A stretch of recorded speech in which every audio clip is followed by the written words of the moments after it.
Looking back to all the years that you and I had spent together, it seems like you've been playing me all along.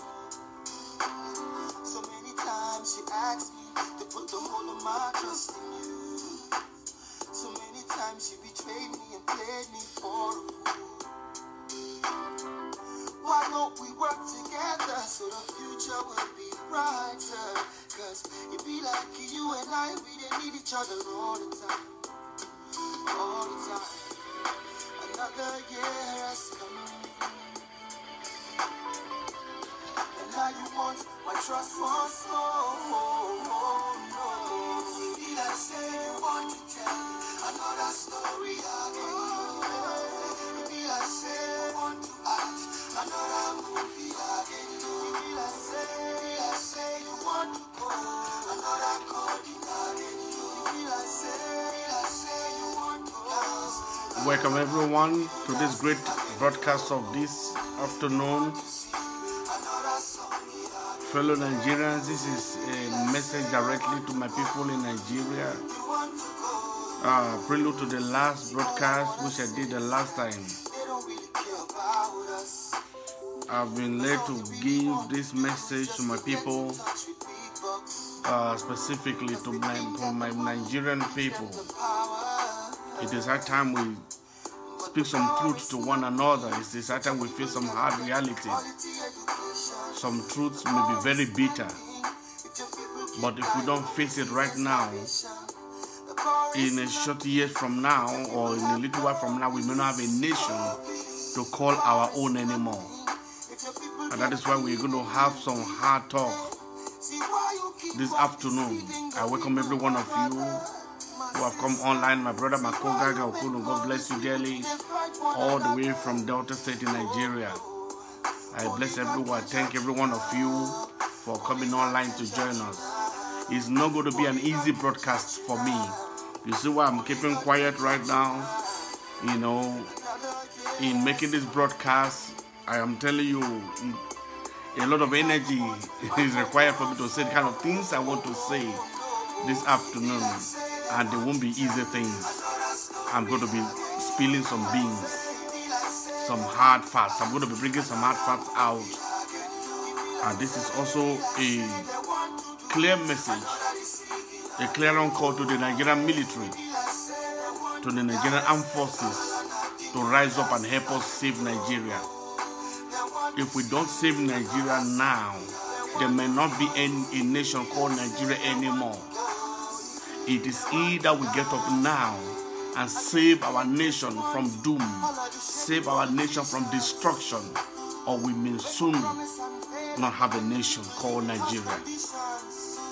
A lot has happened, a lot is happening, but it is time. It is time we save ourselves from the evil hands of politicians who have vowed to destroy us and destroy everything we've stood for. Thank you for coming online.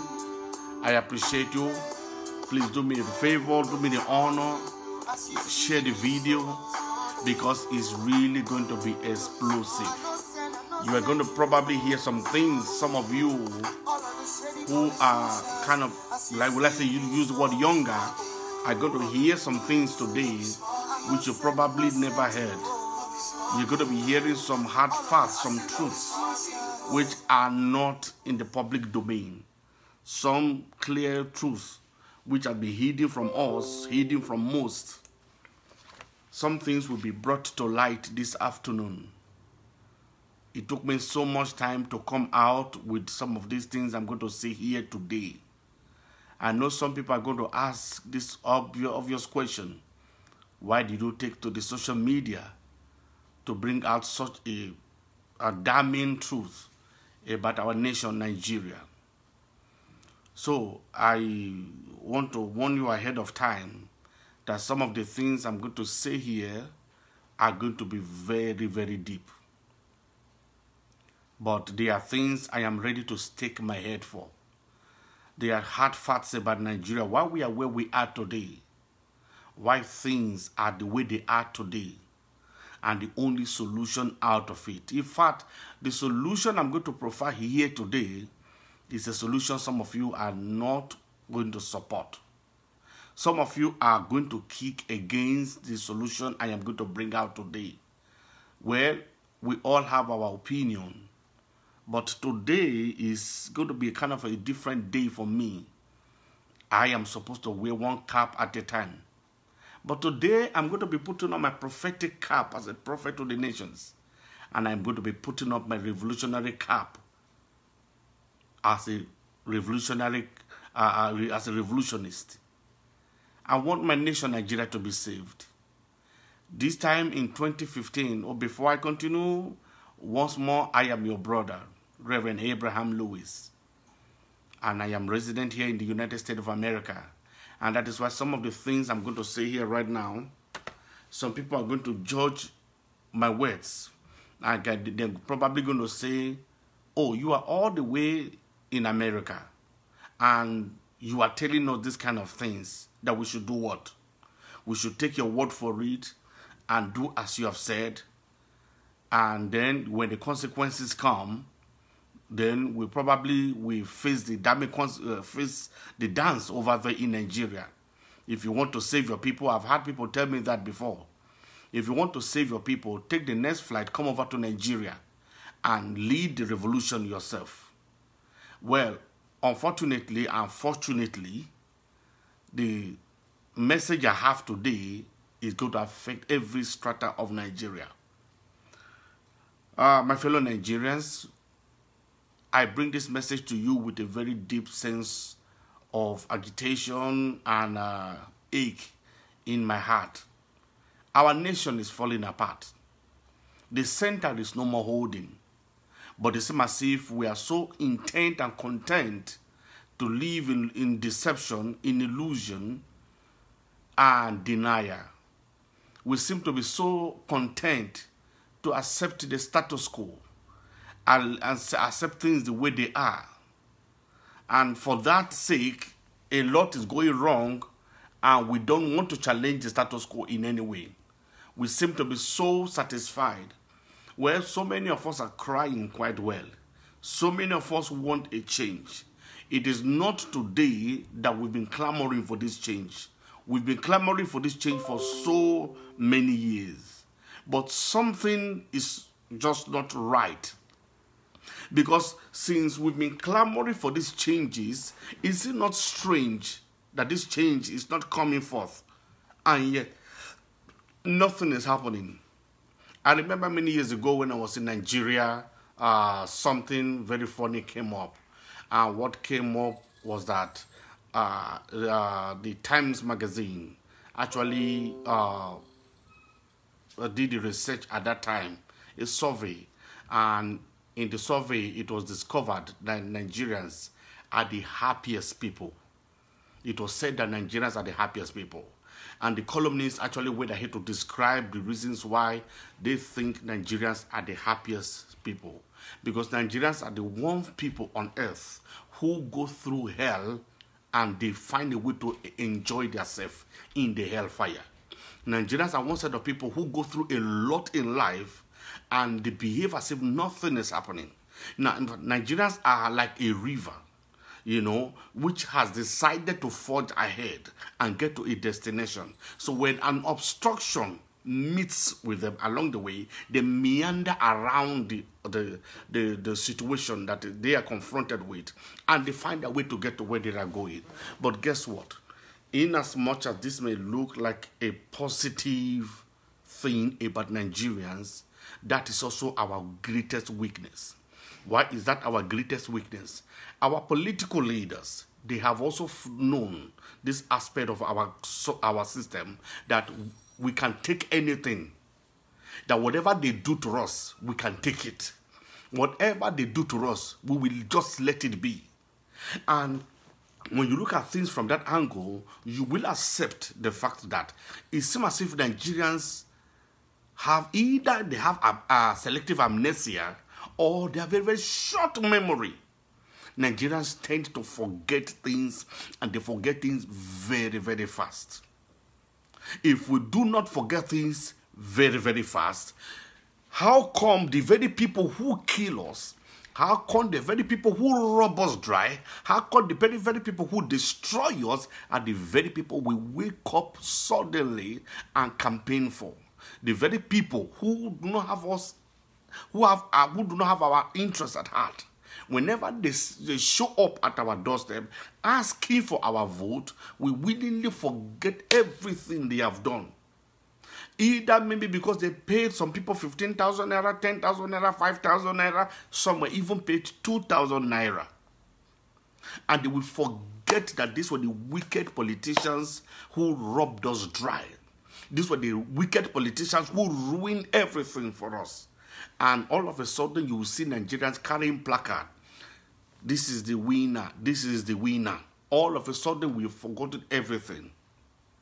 And that is why I want to bring this message to you all today. Because I want to wake up as many as possible to some hard reality. If after this broadcast, we still do not think it necessary to wake up and save our nation, then we will truly be known as a very, very strange people. Fellow Nigerians, we have only one nation. We don't have any two nations. If anything happened to us today, that nation Nigeria will no more be. We will all be strangers in foreign land. I don't think that is a legacy we want to bequeath to our. I don't think that is a legacy we want to bequeath to our coming generation. I don't think we want to leave an evil legacy for our children, that we have the opportunity to rise up, to stand for what is right for once in our life. Say no to corruption, say no to evil, and then mean every word of it. Sorry for that. After the last time that I made a broadcast, I was reliably informed that the broadcast went viral, and I got calls from all over the world. Of course, some of them were complimentary, while a lot of it were damning. I got calls from political powers in Nigeria. They threatened me. They warned me that I am trying to destabilize the system. That what kind of... Oh, please, sorry for that. It's a phone call trying to come in. They warned me in so many ways about what I have done, that I am trying to expose the cabal. And because of that, I should be careful. I was reliably told to watch my back and that they may likely come for me. And as candid as I can be, I gave them the go-ahead that if you think you can do anything to me, not because I am here in the United States, but because of who I am a child of God. And I will not easily come out here and say certain things, you understand, if I don't have the backing of heaven. And because I am saying things with the backing of heaven, brethren, let me let you know this. Nothing can happen to me. And that is why some of the things I'm going to say right now are really, really scary. It's going to be scary to some of you. I don't know how many of you have known some of these things, but as frightening as some of them may be, they need to be said, and they need to be said now. This is the time to set the record straight. This is the time to open our eyes to certain truths. Well, I thank God for the gallantry and the boldness of my older brothers, Nnamdi Kanu and the rest, who have been saying things which Nigerians have been ignoring. But funny enough, Nnamdi Kanu is not telling you some of the things I'm going to have to say right now. Why? Because these are things I've kept for so long, and I did not think it necessary to bring them out. But I need to say some of these things for one reason. And the reason why I need to say some of these things right now is probably to wake up some of us. to make some of us to see reason, to make some of us to know that there are things you need to know about Nigeria. There are certain truths you need to know about Nigeria, so you can know the kind of nation you have. I have been privileged by the grace of the Almighty God to be in the power circles, to be in the intelligence circles. And by the grace of the Almighty God, apart from being a prophet of God, there are classified information that I have been bequeathed with. And because of the situation we found ourselves right now, I just realized, and after praying so much about it, that Nigerians really need to know what is going on. You need to know what is going on right now. See, brethren, we've been talking so much about Buhari, about the death of Buhari in London, and so on and so forth. And some people are still obviously living in denial. I've seen a lot of publications. I've seen a lot of broadcasts. I've seen a lot of, in fact, prophecies and counter-prophecies that say, oh, this is a lie or this is the truth. The other day, Bishop Oyedepo of the Winner Chapel came out and he read an article from the newspaper, the Times newspaper in Nigeria. I mean, the Nation newspaper in Nigeria, and a man of Bishop's class will come out publicly to say, well, if this is true, then I am not saying this is the truth, but if this is true, then we are done. You really think a man of the class of Bishop Oyedepo, Bishop David Oyedepo, will come out and say something as damning as that, knowing the consequences of his words? He will come out in the public. Bishop Oyedepo will come out and tell this whole nation of Nigeria, because when Bishop Oyedepo stands on his pulpit to preach, he is standing as a statesman. I am not saying he has everything right, no, but I am just asking you, Nigerians, a question, that you think that Bishop David Oyedepo will come to the pulpit and make such careless statement about the situation of Nigeria if he was not reliably informed. And yet gullible Nigerians will say that cannot be true. I've heard a lot of things, people saying, how is that possible? How is it possible that a nation of highly intelligent people with a vibrant military force will accommodate a Jubril or a stranger in our government house to be pretending to be our president, and no one is doing anything about it? When I listened over and over to the kind of hallucination of Nigerians, I went into my chamber and I said, God, this is time these guys need to know what is going on. Somebody need to wake them up. Somebody need to wake them up. And I was given the go-ahead to say some of the things I'm going to say. Some of them I've never told people before. Some people very close to me have probably heard some of these things, but it's going to be shocking to so many people. And that is why we need to talk about Nigeria. Those of you who are thinking that these accusations and allegations are not true, how well do you really think you know Nigeria? What do you really think you know about Nigeria? Because the kind of things I'm going to say right now, some of you will know very well that there's no way I could have gotten such information except either from the Directorate of Military Intelligence, or from the Department of State Security, or from inside the presidency.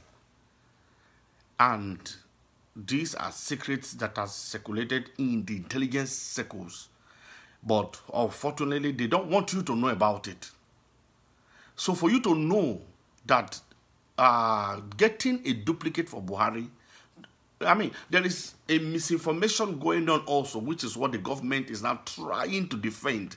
They are claiming that we said Buhari was cloned. Nobody ever said Buhari was cloned. We said Buhari had a duplicate, not a clone.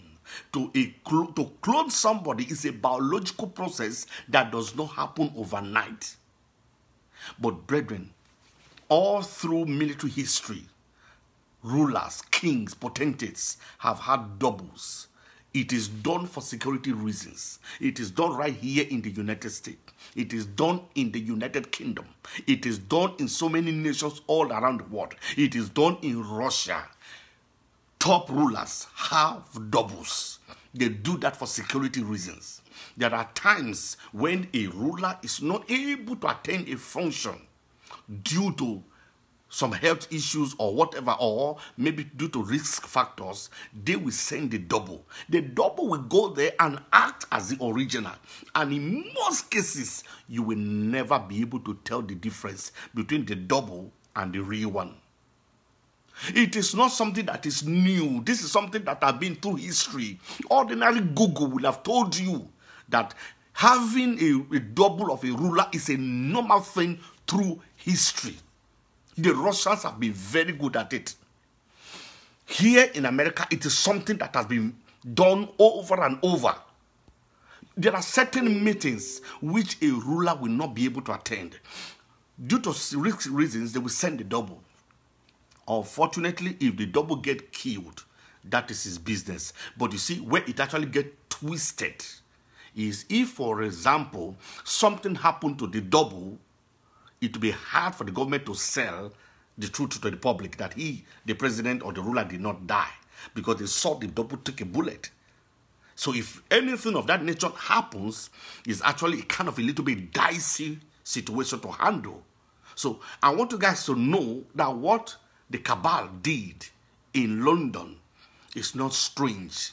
And I want you to also know one thing, fellow Nigerians, that the cabal is doing everything in its power right now to bury their parts. They are doing everything right now to cover their tracks so that this question of Jubril will not show up at all.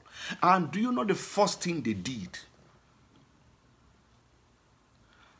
Do you know that the consul general in Sudan was assassinated? He was gruesomely assassinated on the 10th of May this year. This was the guy who did the arrangement for the Jubril to go to London. This guy is now dead. When I read this news on an international media, I called some people in Abuja and so on to verify. Is it true? Did they really assassinate this guy? They confirmed it to me that yes, the guy is actually dead. And I even saw that some Nigerian newspapers actually carried the news, but it was, they bloat over it. That way, people didn't ask any question because you couldn't have seen the connection between the death of this innocent man and the charade that the government put up. Or not the government necessarily, but our cabal they put up. So they quickly, this guy has now knew too much. So they mugged him. So right now, this young man is dead. And to the international intelligence system, he was just assassinated. So what kind of a coincidence is that? That our consul general in Sudan, just when our people are beginning to ask questions, how did this guy get to our system? Then our consul general is assassinated, gruesomely murdered in his house.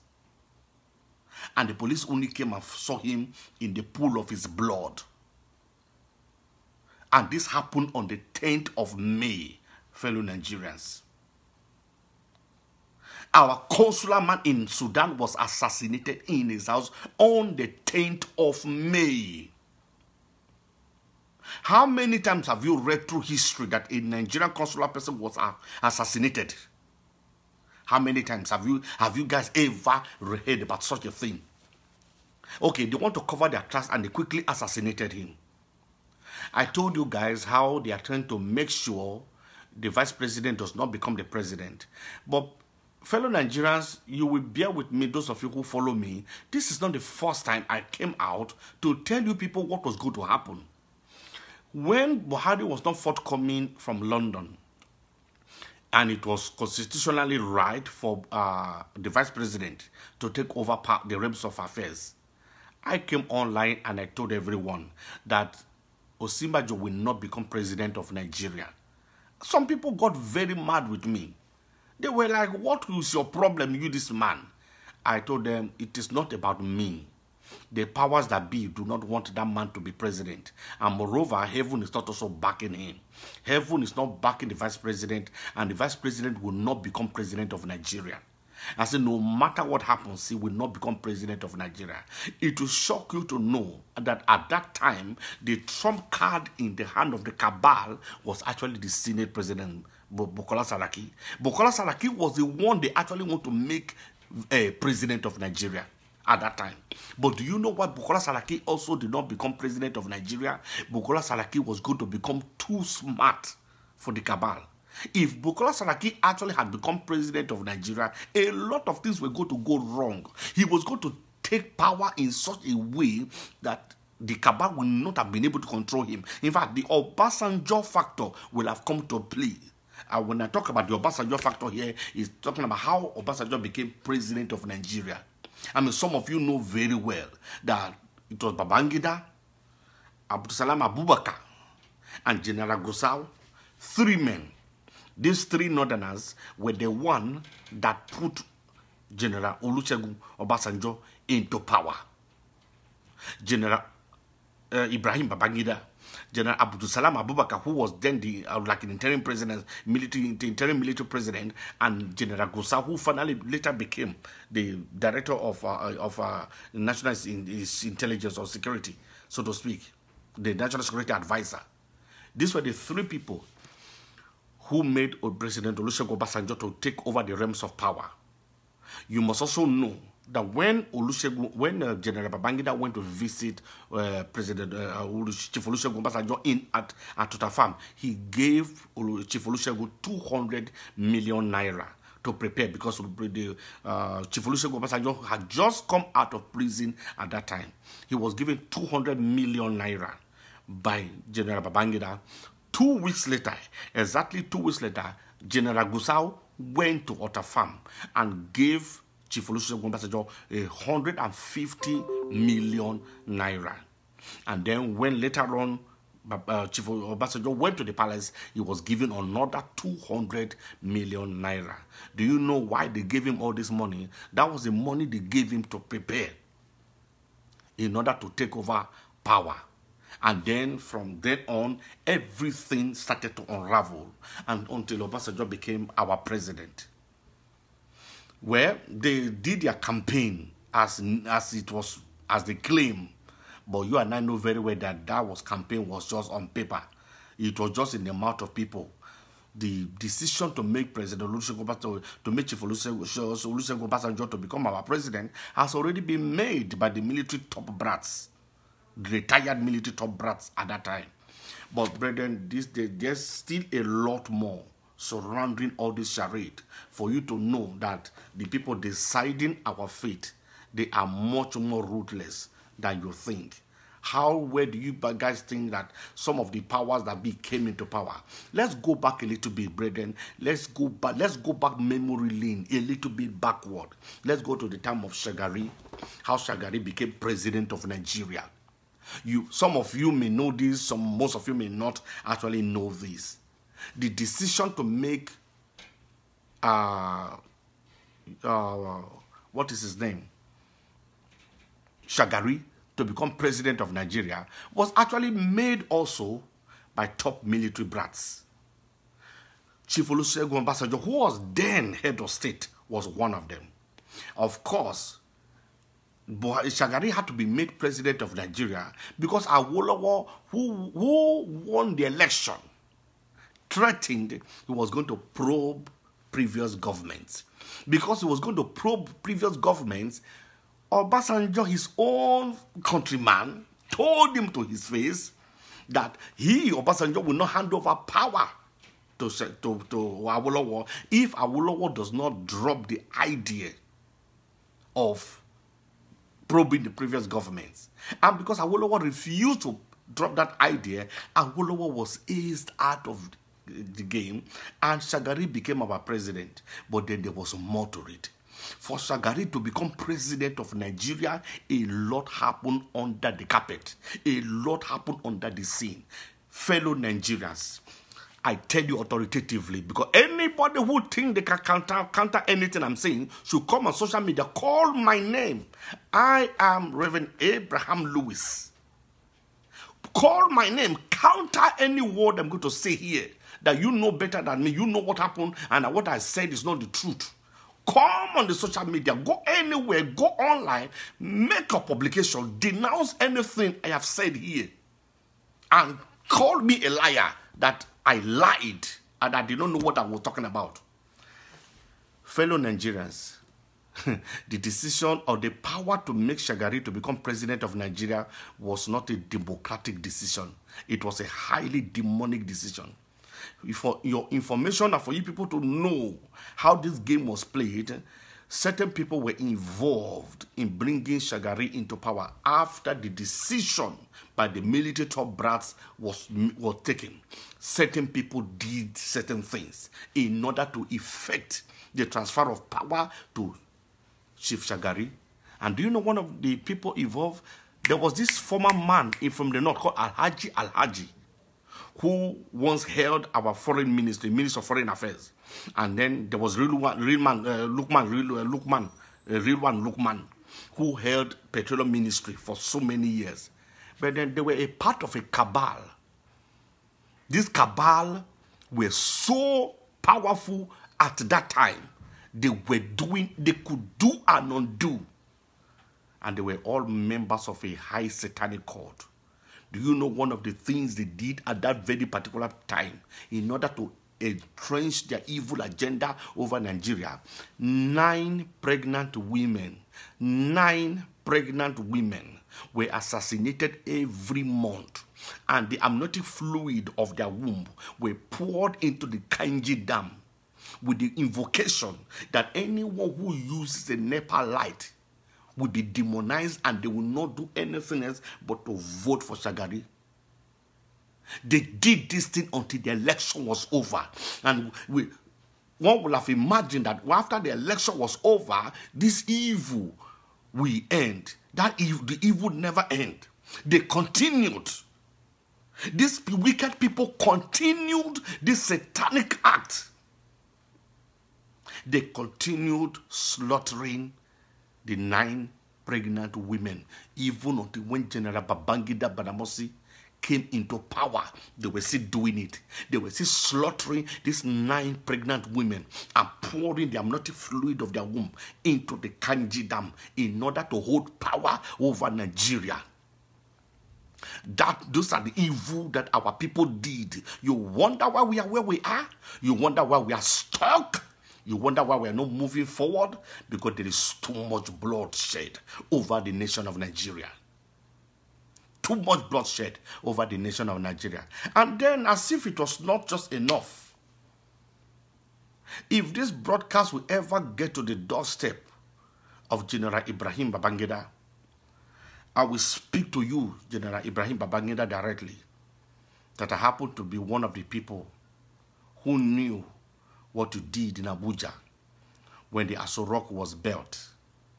I just happened to be one of the few people who also knew how many young men were buried alive. They were not shot dead. They were buried alive. Your cabal, your satanic cult hunted for young men all over Nigeria, and they were 500 in number. They were buried alive for you to secure demonic power over Nigeria. And all the Nigerians who participated in the construction of the Aso Rock, all the misses, the carpenters, and everybody who came, who you people brought to Abuja to do the construction of the Aso Rock, all of them were wiped out. You told them after the construction that they were going to collect their salary, they were going to collect their money, and they all came to the very same Aso Rock hall today. And as they entered, the military boys that were in there sprayed every one of them to death. And they were buried in a mass grave right there in Abuja. Secrets can hide, but they will not hide always. Because the evil that some of you leaders of Nigeria have done will be brought to light.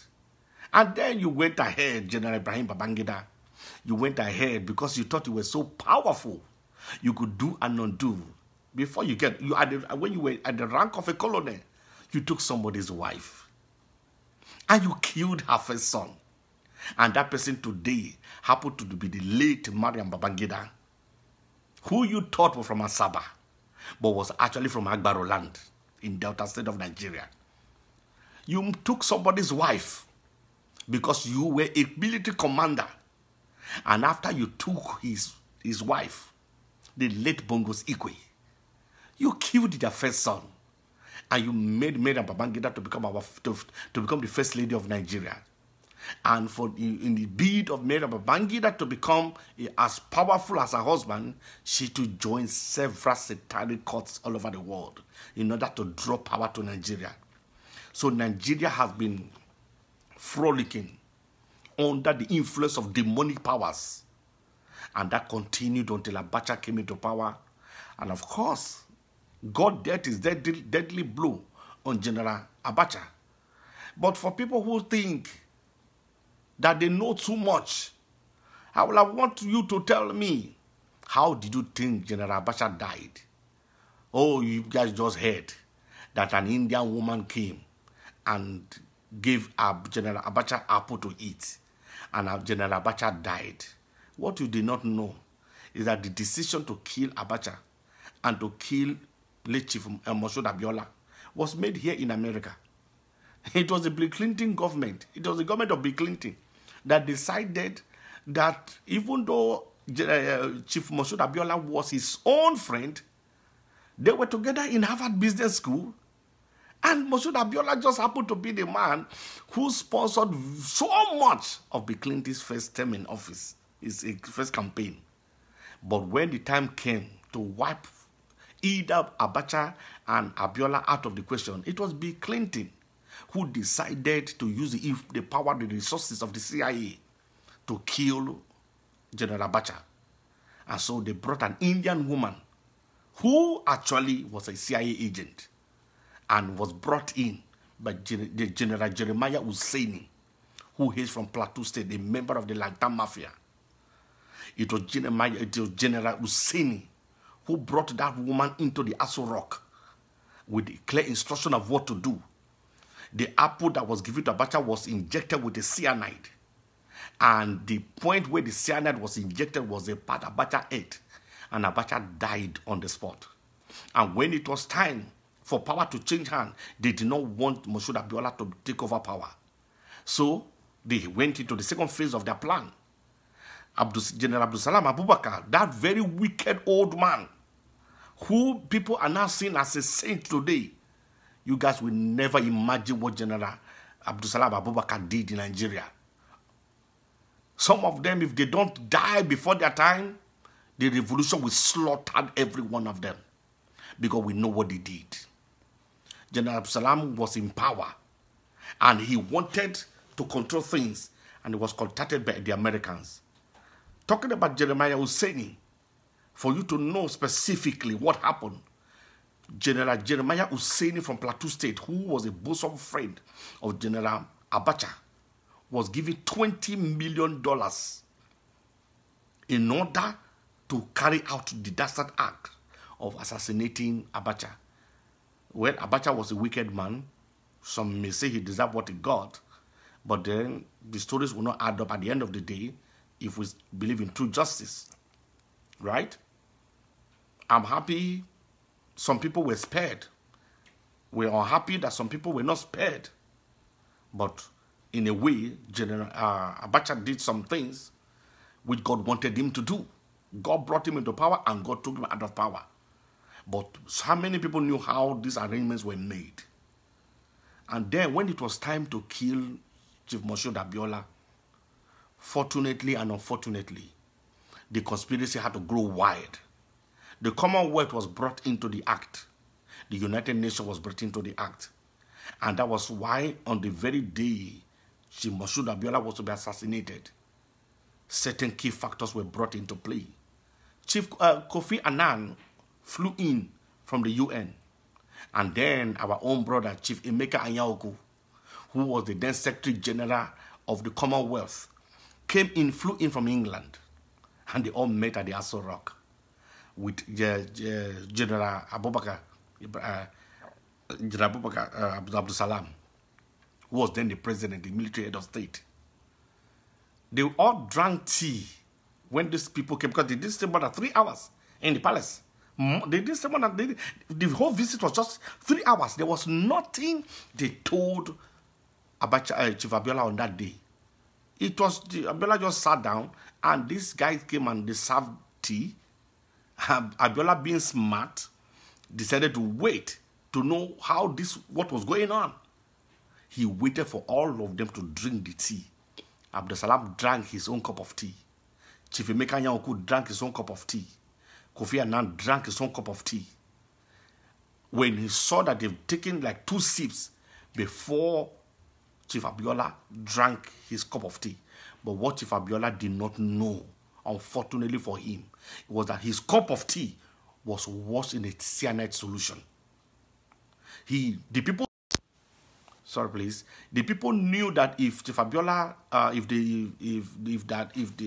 they just served the tea, that Chief Abiola, being intelligent as he is, he was not going to drink of that tea. So they decided to wash that cup of tea in a cyanide solution. So when Chief Abiola was drinking his tea, he did not know that he has been outsmarted. Chief Abiola drank that tea from a cup that was already dipped into a cyanide solution. That was the reason why Chief Abiola did not die immediately, because the cyanide did not go into his system immediately, because the cyanide was mixed with the tea, but not directly into the tea. So when Chief Abiola drank that tea, of course his heart started sinking. But you see, it took 2 weeks before Chief Abiola finally died. So it was so easy to cover up the truth of what happened, how America helped to assassinate 2 Nigerian leaders. Why am I bringing up this story? Because some gullible Nigerians will say, do you think America will watch and a duplicate rule over Nigeria? Do you think Britain will watch and the duplicate will rule over Nigeria? And you don't have common sense to think that these people don't have our interests at heart. They don't have our interests at heart. At best, they want all of us to wipe each other out so that they can take over our resources. The West will never work for our good. The IMF, the World Bank, they will never work for our good. They want us indebted so much so that we will depend on them. We will be recolonized. We will become slaves. But Nigeria, there is a way out. We can still save our country. Things will have changed when Chief Olusegun Obasanjo came into power. For your information, I was an Obasanjo boy. Yes, he knows me directly. He knows my name. So I will not come on social media and say something that I know eventually is going to get to him if I don't know what I'm saying. And he's going to know, oh, you did this to me? And I will say, yeah, I love Nigeria more than I love Chief Olusegun Obasanjo. Chief Olusegun Obasanjo, of course, was brought into power by the military cabal. That was very, very clear. That was very, very clear. But then Chief Olusegun Obasanjo was brought in. He was not brought in for himself. Chief Olusegun Obasanjo was brought into power to be used as a pawn. When Chief Olusegun Obasanjo discovered why he was brought into power, he became a vampire. That was why Babangida could not control him. Abdul Salam could not control him. You see how the game was played? Babangida Obasanjo became a vampire and then became a godfather in the process.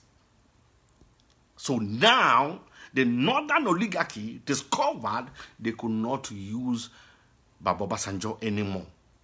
Of course, they did a lot of things to turn against him, but Baba also did a lot of things.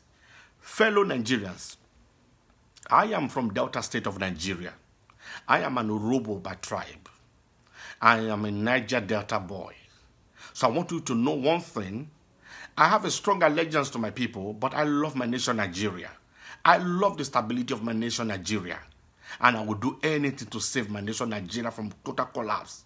But I want you to know that in the time of Ken Saro Wiwa, our Niger Delta boys were only protesters. Just like what the IPOP boys are doing and the Arewa boys are doing. They were only protesting for a better care for their people. Brethren, do you know how the Niger Delta boys, the militants of Niger Delta boys, did you know how they came about? This was in a security report, extensive security report that I wrote to the late Chief Yaradua. And there I made the late Yaradua to know that, look, Baba Obasanjo is the one who started arming the Niger Delta boys. Baba Obasanjo was one of the people that armed the Niger Delta boys. Those boys were used for political thuggery. And when Baba came into power, they decided not to pay those boys the money that they were owed. Guess what they did? They decided to turn the Niger Delta boys against each other. That is how militancy was formed in the Niger Delta. And today people are looking at my Niger Delta boys and thinking that they are criminals without asking how did they come about becoming criminals. Politicians in Abuja sat and decided to destroy the Niger Delta, the richest oil-producing region of the nation, and armed our boys. Have you guys ever wondered why the arms of the Niger Delta boys are more sophisticated than the military? Because those arms were brought in from Ukraine and from South Africa. And how did they enter into Nigeria? When Nigeria had army, air force, navy, vibrant military. In spite of the vibrant military, all those sophisticated arms and ammunition were brought into Nigeria. And people are still wondering how it happened. Another wicked soul that was used by the devil, or because it became a tool in Obasanjo's hand, was the former governor of Rivers State, Chief Peter Odili.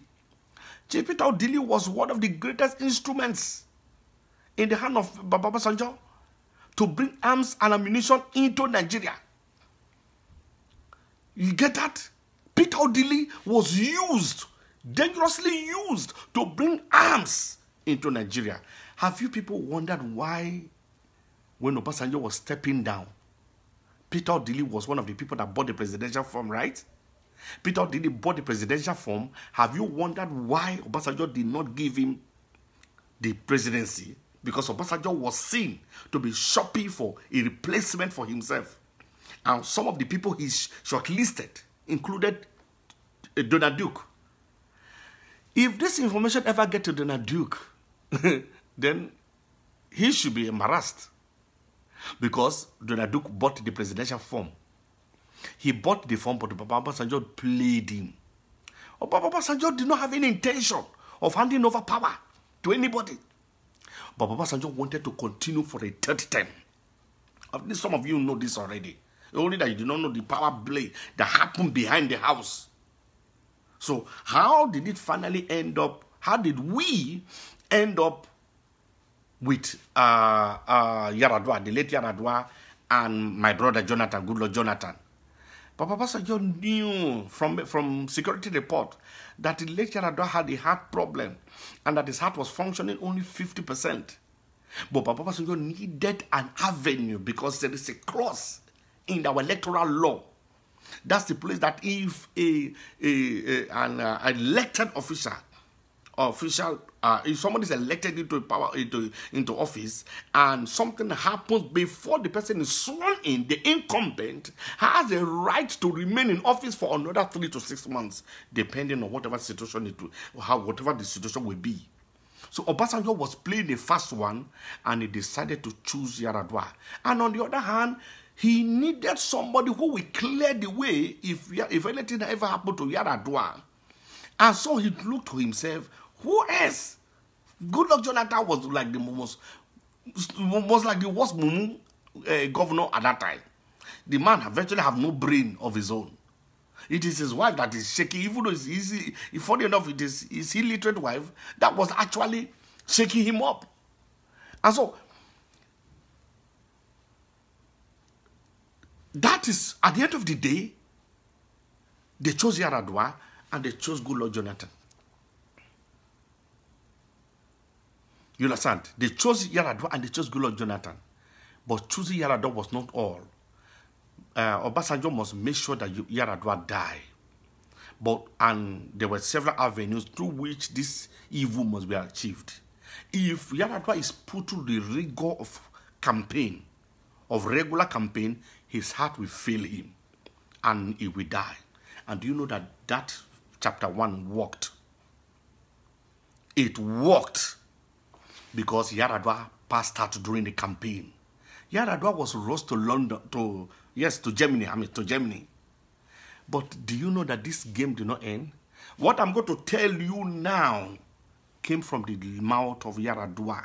I heard it directly from the mouth of Yaradua because some of you know that I was a Yaradua man too. I was a very deeply connected Yaradua man. And this came from the mouth of Yaradua. Do you know in the hospital in Germany, General Obasanjo sent an SSA, a DSS officer to follow him. Who at that time, this man happened to be the bodyguard of Yaradua. And his intention was to make sure Yaradua never came back to Nigeria. His intention, his orders were to make sure he assassinated Yaradua. And unfortunately, this DSS young man developed conscience. He developed a conscience and he decided not to kill Yaradua. He decided to own up and tell Yaradua the plan to get him killed. So he pleaded with Yaradua, please, for the sake of my family, you have to protect me. I was told to kill you, but you are such a good man, I cannot kill you. Please, it is Baba who told me to kill you, but you must protect me. And Yaradua said, wow.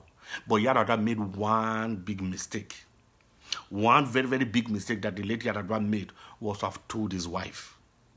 That was a big mistake Yaradua made.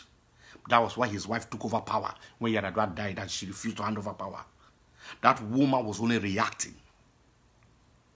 But that I considered as a big error because Yaradua should have kept that secret to himself. He told his wife, and the wife was like, wow, oh, so they want my husband dead, and we shoot them.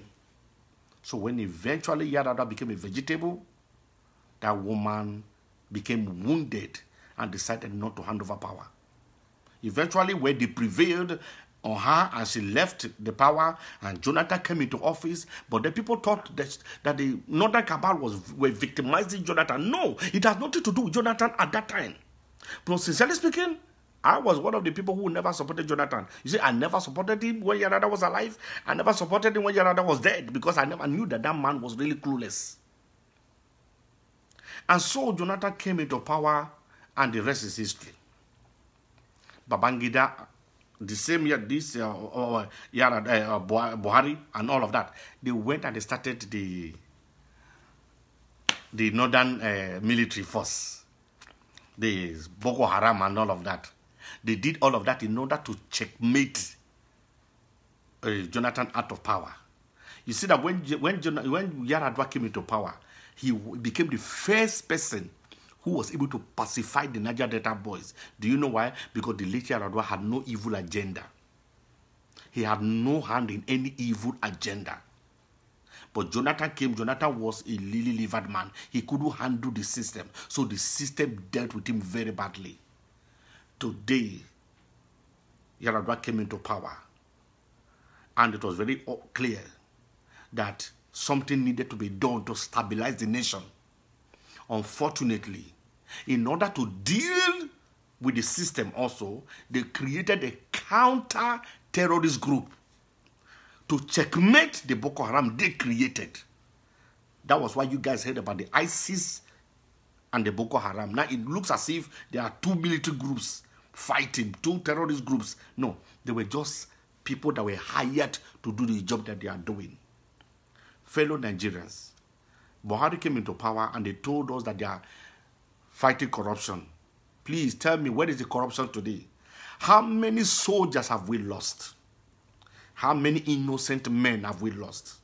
How much longer do we want to lose? If we don't save Nigeria now, there won't be Nigeria again. Look at the rate at which ritual has taken over Nigeria. All our young ones, almost everyone is going into ritualistic lifestyle now. Now people cannot take a bike, take a bus or anything. People are disappearing everywhere. Nigeria is no more safe. If armed robbers don't come after you, ritualists will come after you. If ritualists don't come after you, fraudsters will come after you. And I sit and I ask myself a question. How long more do we have to keep quiet? This is my message to the Nigerian Armed Forces, to the gallant men of the Nigerian military. I know it is very easy to say, oh, you sit over there in America, like I said earlier, and you want us to change things. I said all that I've just said now to reveal to you that we are in more trouble than you even imagine. Our problem is not just political. It's highly demonic. Our rulers have soiled their hand in so much blood. If you think things will just change overnight, then you are living in a fool's paradise. I want to say clearly to you Nigerians, to my people Nigerians, listen and listen very well. In 2019, your PVC will not change anything. Listen and listen very well, fellow Nigerians. In 2019, your PVC will not change anything.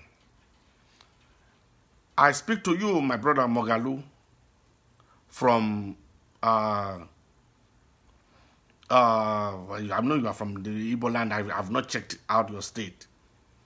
You understand now? I know I've not checked out your state, but I know you're an Igbo guy, and I know you're highly intelligent. Somehow, I know you work with the United Nations, you work with the Central Bank, you are very sound. Intellectually, you are very, very sound.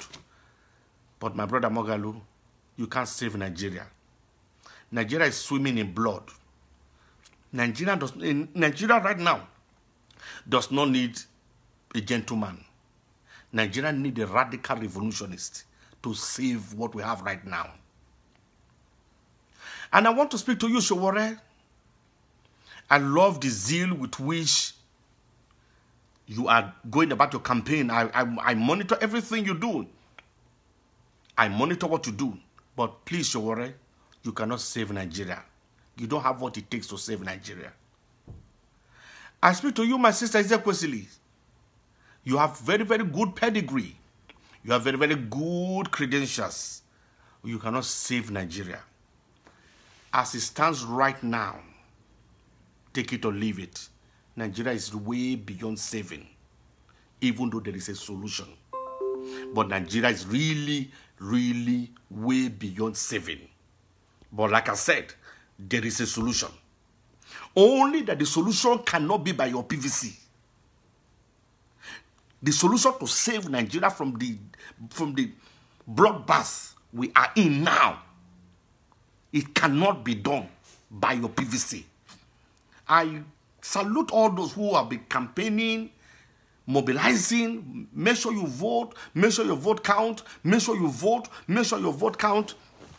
Fellow Nigerians, which political party in Nigeria do you think want to ensure that your vote will count in 2019? Is it PDP? Or is it the APC? You just saw what the evil the APC just did. Do you really think APC want a peaceful election in Nigeria? When in all their gubernatorial elections, they could not have peace. None of them had peace at all. None of the elections of the APC was peaceful. No election of the PDP was peaceful. Abubakar Atiku simply bought his success.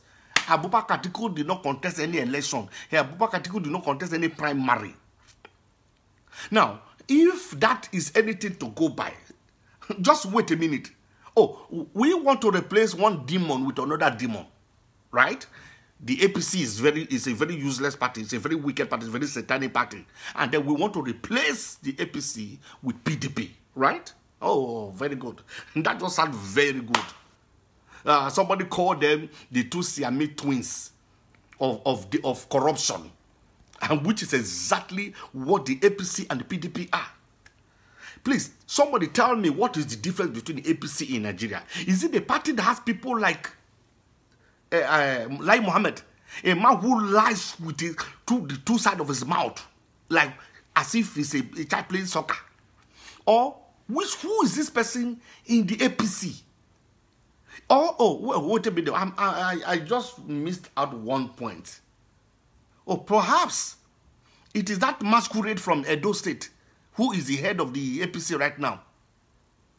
The former governor of Edo State, who people thought was a champion of democracy. Please, fellow Nigerians, do like this. Shine your eye very well. That masquerade from Edo State, that is the leader of the APC right now, is one of the most satanic men that live in Nigeria. That man belongs to a secret society that sleep with children. I'm not talking about I'm talking about children between the age of 11 years old downward. That man is a demon in human form.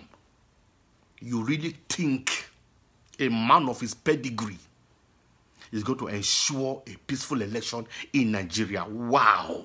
You must be living in a fool's paradise indeed. And then, just look at the people that they've gathered together in the party. All the demonic possessed people are in that party. Then you now come to APC, to PDP.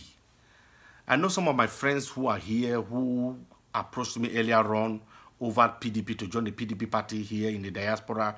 I know they're going to be disappointed, but I speak as an oracle of God. I owe no one no explanation. I owe no one no apology. My love for my nation, Nigeria, transcends any relationship I have with you. I can sever ties with you without blinking an eye, without any emotional involvement. I'm ready to sever ties. I love my Nigeria more than what you can think. Hold on, Nigerians. PDP is coming, and they've just told you they are going to change things. PDP is campaigning, and they are telling us they're going to bring the solution, the much needed solution we want in Nigeria. Oh, does that not sound very good? And just to come to think of it, and that same PDP just happened to have Bukola Saraki as one of the promoters, right? A ritualist, an armed robber, a bank robber, and all of the above. And he wants to bring change to Nigeria, right? They want to empower the economy. After stealing everything, they now want to empower the economy. That is the people you want us to vote for. Or they're telling you to vote for. Fellow Nigerians. Oh, I am very, very wounded. God bless you, my brother. God bless you, Brother Philip. God bless you dearly. God bless you. I received that your prayer. I received that your prayer. I convert it and I receive it. Fellow Nigerians, in case your memory is so small, your memory is so short, you forgot to so soon. Abubakar Atiku, in case you want me to spill the beans, he's not only a thief. If Abubakar Atiku is only a thief, we can manage it. Because on the cross of Calvary, there was a thief by the side of Jesus. Yes, there was a thief by the side of Jesus. So, Abubakar Atiku, if he was just a thief, that would have been, we can manage it. But Abubakar Atiku is way beyond a thief. Abubakar Atiku is a monster. In case some of you have forgotten so fast, or maybe most of you don't even know. Do you know, fellow Nigerians, do you know that Abubakar Atiku was one of the people in those days when they were blaming Igbo people for fake drugs in Nigeria? Do you know that Abubakar Atiku made this money from fake drugs? Do you know that Abubakar Atiku made so much of his money from selling fake drugs in Nigeria? Abubakar Atiku made so much money from selling fake drugs. Do you know that the drugs this wicked man sold killed a lot of innocent Nigerians? Do you know that at all? Not only that, then Abubakar Atiku went into ritual. money ritual. And Abubakar Atiku made so much money from money rituals. This man that made so much money from money rituals, you not think is going to come and save us? Please, somebody who knows about Abubakar Atiku should deliver this message to him. My name is Abraham Lewis. I am a prophet of God. I live here in the United States of America. I am above death. I cannot be assassinated. I cannot be killed. No bullet can enter this body. Mark my word. Even if you set my car on fire, I will be inside that car. The fire will be burning. I will walk out of that fire with no scratch to my body. I have seen accidents in my life. I'm talking about gruesome accidents. Somebody who knows Abubakar Atiku should ask him this question. The blood of the 9-year-old girls that he sacrificed to be in power, where did they go? What happens to them? What happens to the blood that this useless, wicked man sacrificed? Do you know how many people Abubakar Atiku sacrificed for his coven asked him to bring? Mention my name. Call my name and ask him. Abubakar Atiku, you will not become president of Nigeria. If the whole of Nigeria vote for you and declare that you will become president of Nigeria, I, one man, I stand as an oracle of the Most High God. I stand as a prophet of the Most High. I speak to the heavenly, I speak to the earth. If it remains one day for you to win election in Nigeria, you will become a thing of the past. I stand as a voice of the Almighty. Abubakar Atiku, you will never become president in Nigeria. The heaven above you is shut down. Your glory is waned. Abubakar Atiku, you will not become president in Nigeria. Mark my word. Ask those who know about me. Let them tell you. I have never said somebody will lose election and they won that election before. Go and check it. When people were campaigning here for Hillary Clinton, and I told them, you guys should go and sleep because you don't know who Hillary Clinton is. Because if you know who Hillary Clinton is, you will never vote. You will never mention Hillary Clinton to become president of America. And people told me to shut up. I know nothing.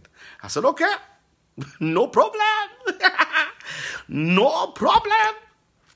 Let us watch and see who has the day. Did Hillary Clinton become president of America? I told them God chose Donald Trump. God chose Donald Trump to become president of America. Did it happen? Ask anybody. I speak today as an oracle of God. Abubakar Atiku, you will not become president of Nigeria. Listen, people of my people, Nigerians. I do not say God said Atiku will not become president of Nigeria. I speak as an oracle of God.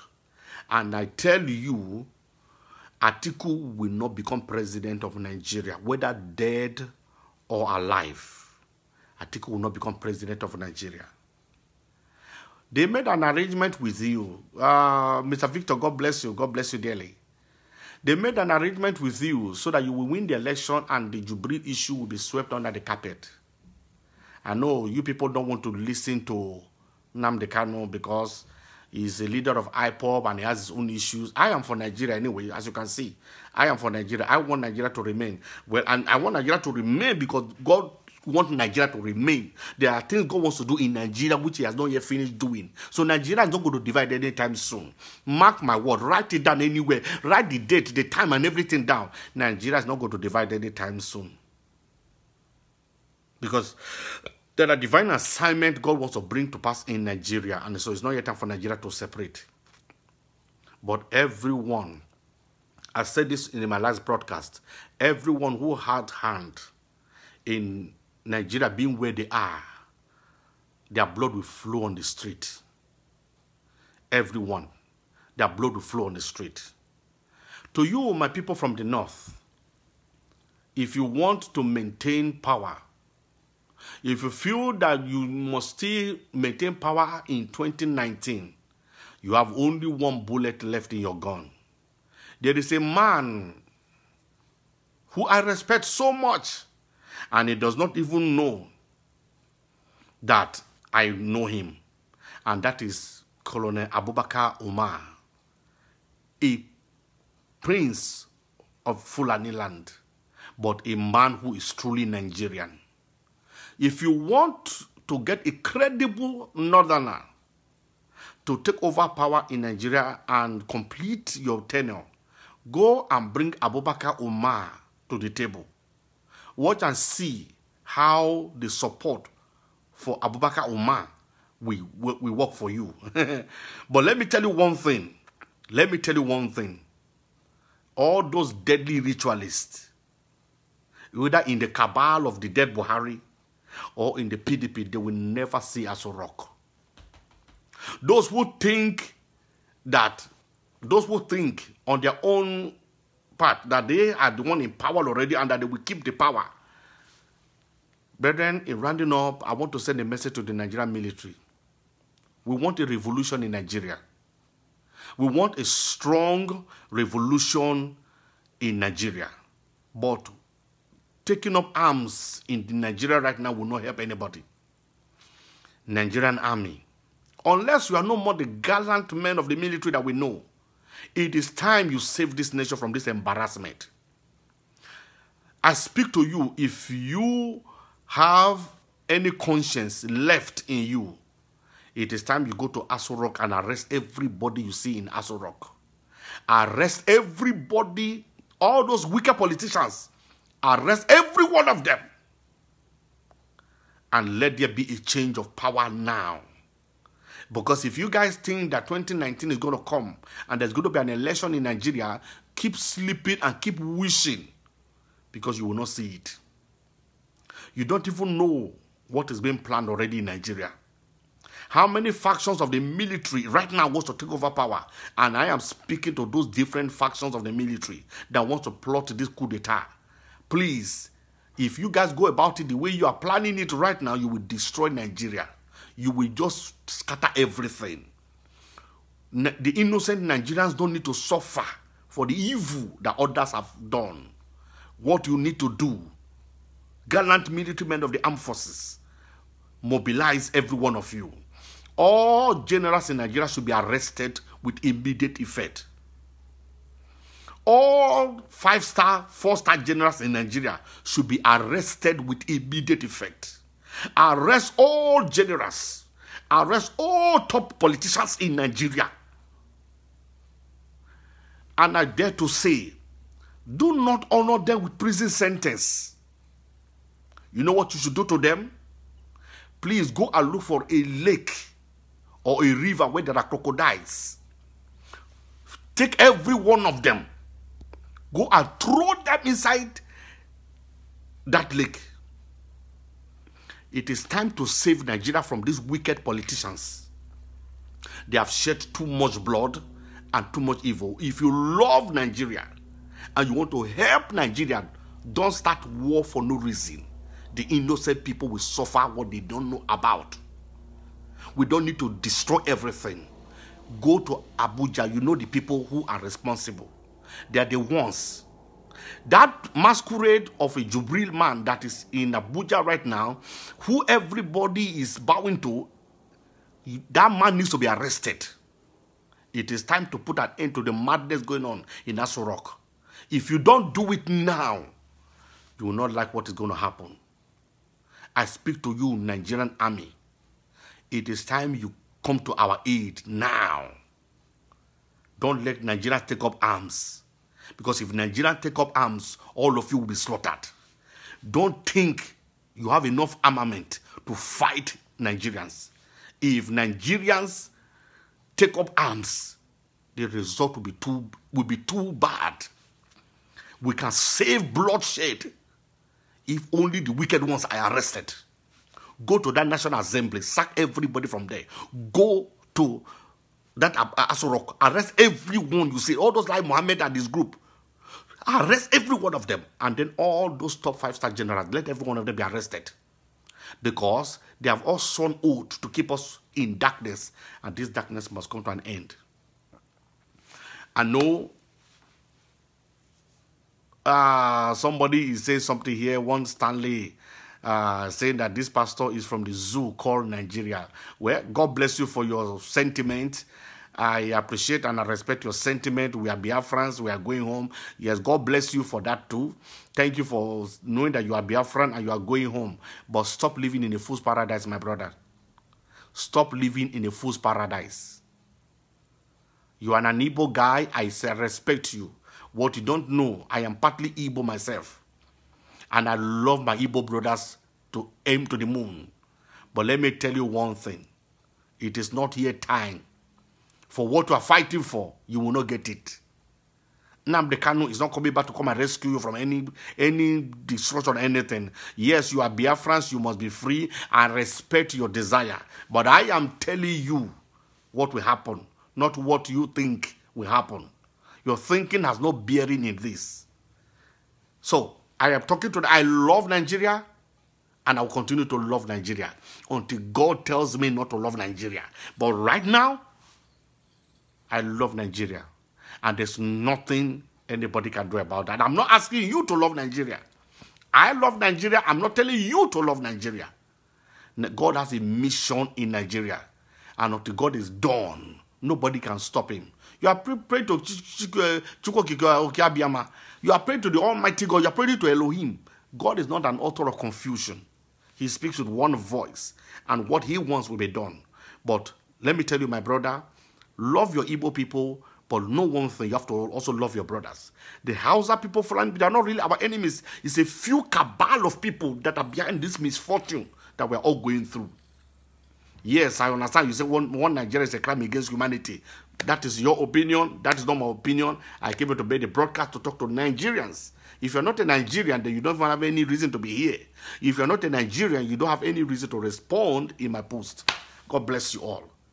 Fellow Nigerians, every one of you who will receive this broadcast, stand up as one man. It is time to save our land. We will not allow vampires to destroy this land. You see, the reason why our Igbo people are feeling so disenfranchised and so angry is because of what they have gone through. But I side with you. I understand your pain. I know what you are going through. You cannot tell me better. I mean, what you're going through in Nigeria. I have my family there in Nigeria. I know very well what you are going through. And I know why you have this sentiment that Nigeria should divide and everybody should go their way. I understand perfectly why you have that sentiment. I understand with you and I bear with you. But brethren, let me tell you one thing. This is what God is saying. God wants to save Nigeria and this is the time. Thank you all, my people. God bless you. Please share this video and let us stand up for what God wants. It's time to save Nigeria. We will not keep quiet anymore. It is time to save Nigeria. God bless you and God bless Nigeria.